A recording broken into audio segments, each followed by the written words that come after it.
Oh non les gars, non. Non mais je commence à en avoir ras-le-bol des boglines. Allez, psh, psh. Non mais vraiment, vous m'avez déjà ruiné mon jardin, les voisins commencent à se plaindre et moi j'ai plus d'idées pour mes vidéos. Vlob, où est-ce que t'as trouvé ça? Et ça vous fait rire en plus. Allô, Archéo Toys, la chaîne qui dépoussière vos vitrines, que puis-je faire pour vous? Ah, c'est vous, Madame Martin? Oui. Non, non, non, j'ai pas vu votre chat. Ah non, non, non, c'est pas mes animaux, non. Ah non, non, non, c'est les carlins d'un ami. Oui. Ah, ils sont très malades, hein. Oui, ce qui leur donne ce côté très... Oui, oui. Ah bah les jouets, toujours les jouets, hein, Madame Martin. Oui, bah c'était mieux de votre temps, je sais bien, oui. Oui, oui, il n'y avait pas de japonaiserie. Et puis, vous achetiez pas de gadgets. Ah, alors si je peux vous contredire, Madame Martin, j'ai quelques exemples. Vous ne quittez pas, Madame Martin? Alors aujourd'hui, je vous propose de revenir sur 3 personnages du début du XXe siècle qui ont fait frissonner d'envie nos arrière-grands-parents. C'est de vous dont je parle là, Madame Martin. Je ne reviendrai pas sur Winnie l'ourson et Bécassine, qui ont déjà eu leurs vidéos dédiées sur la chaîne. Les liens sont dans la description pour ceux qui les ont loupés. Quoi qu'en dise Madame Martin, sa génération a connu elle aussi des héros qui ont provoqué des fièvres commerciales dignes des Pokémon aujourd'hui. Oui Vlob, cette vidéo vous est présentée par les Boglins. Profitez des frais de port offerts sur toys.lu avec le code TOYGAME, mais c'est à vos risques et périls. Et on va commencer à la 3e place avec le héros le plus oublié de ce top, Alfred le Pingouin. Vous pensiez que les modes éphémères qui secouent le petit monde des influenceurs et des médias chaque saison étaient l'apanage de nos sociétés modernes? Eh bien, la viralité avec laquelle Alfred le Pingouin s'est immiscé dans la France de l'entre-deux-guerres ne doit pourtant pas grand-chose au hasard. Nous sommes en 1925 et l'Europe se remet doucement de la Grande Guerre. Un vent de libération accompagne les années folles.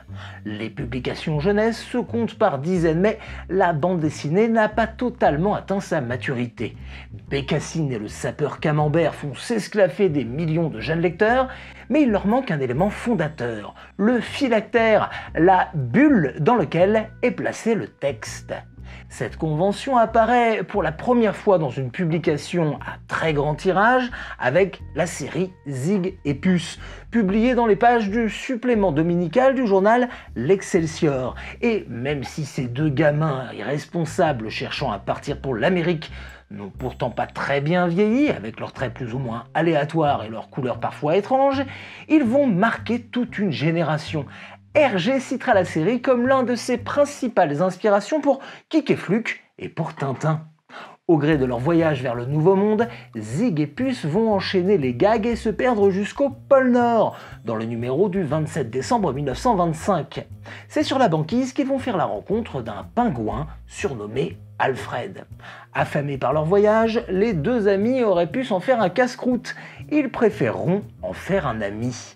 Et c'est le début d'une véritable Alfred Mania. En quelques mois, Alfred est partout.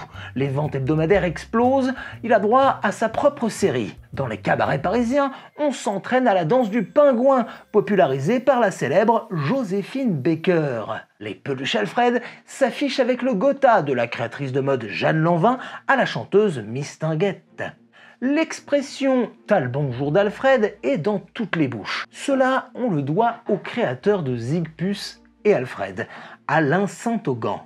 Son succès dans la presse satirique lui a ouvert les portes des salons mondains et il collaborait déjà avec le magazine pour enfants Benjamin, dirigé par un certain Jean Nohain. Saint-Augan préfère de loin les coupes de champagne au crayon et à l'encre de Chine. Zig et Puce recèlent d'erreurs de scénario plus ou moins rocambolesques, mais il dispose d'un sacré carnet d'adresses. Alfred se dérive donc sous la forme de peluches, mais aussi de bijoux et même de bouchons pour radiateurs de voitures. Grâce à Saint-Augan, Alfred va donc se retrouver aux mains des plus grands. Son amitié avec la femme d'un directeur d'un aérodrome permet à Alfred de se frotter avec quelques-uns des plus grands héros de l'aviation. Les fous volants n'hésitent pas à poser en photo avec une peluche d'Alfred dûment autographiée. Alfred parvient même à s'incruster dans un événement historique.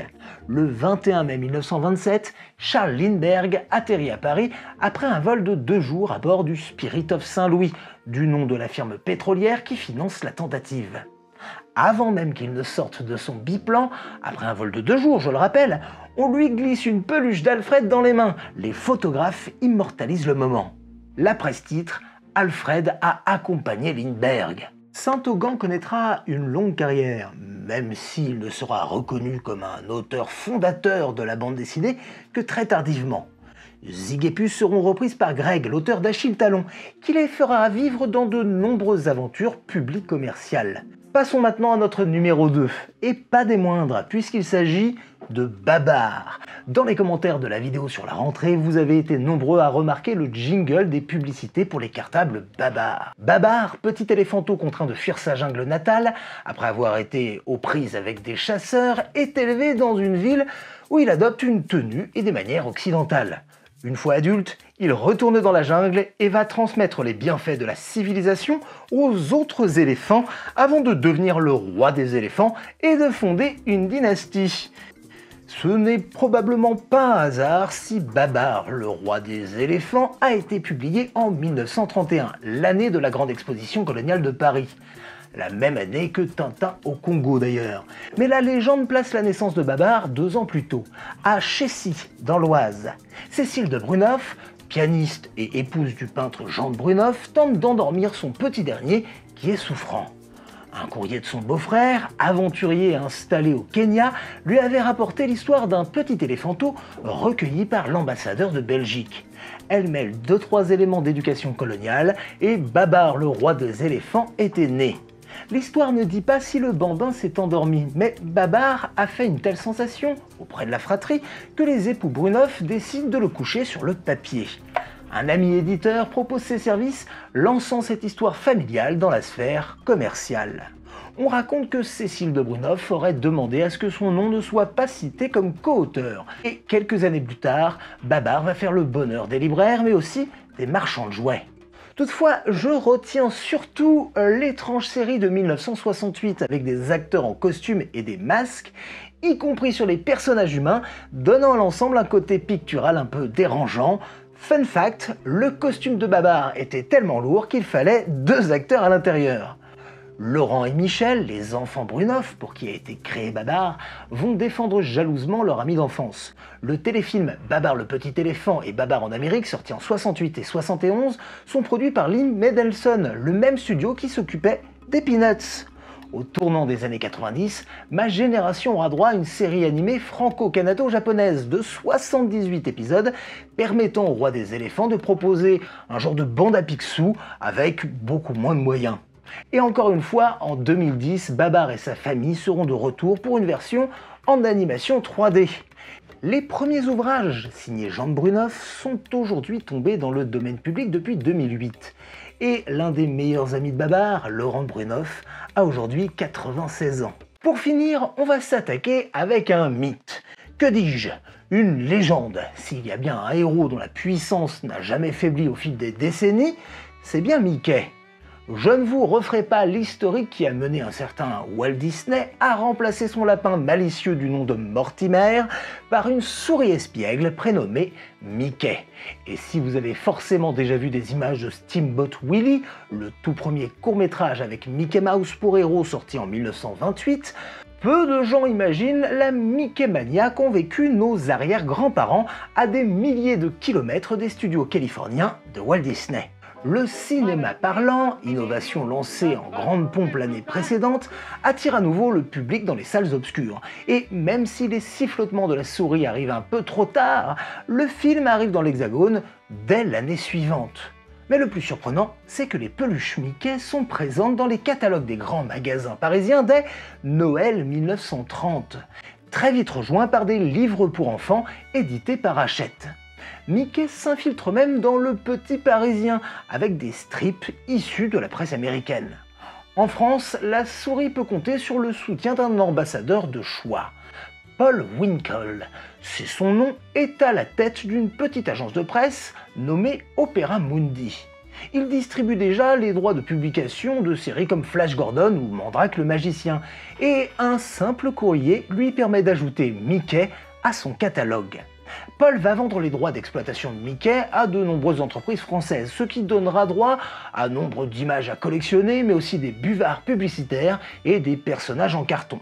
Mais surtout, il va lancer une publication entièrement à la gloire du personnage de Walt Disney, le journal de Mickey.